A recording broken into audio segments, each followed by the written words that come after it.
બરાબર? એ વિષાદ એને જ કહેવાય જેનું રુદન છે ને એક શ્રેષ્ઠ કામ માટે કે મારો બાળક આ રાષ્ટ્રના, દેશના, સંસ્કૃતિના, ધર્મના એક ઘડતર ને પ્રક્રિયા માટે મારો મૂક્યો છે ને, તો એના માટે હું બધું સહન કરવા તૈયાર છું. આ સમજણ સાથે તમે આંસુડા પાડ્યા છો અને ત્યારે રડ્યા છો, અને તમારું રુદન છે ને એ અમે સમજ અહીંયા બેઠા બેઠા ફિલિંગ કરતા હતા, અને છતાંય અમે પથ્થર જેવા થઈ ગયા હતા તમારા માટે.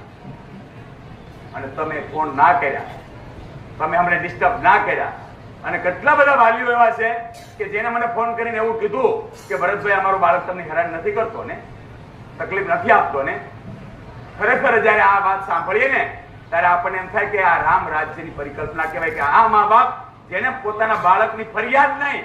પણ ફરી ફરીને યાદ કરે છે કે મારો બાળક કઈ હેરાન નહીં કરતો ને કોઈ, આવી ચિંતા કરે અને આવી રીતના બાળકની વાત, પોતાના બાળક બીજાને હેરાન ના કરે, તોફાન ના કરે અને એનાથી બીજા બાળકો ડિસ્ટર્બ ના થાય ને, આવી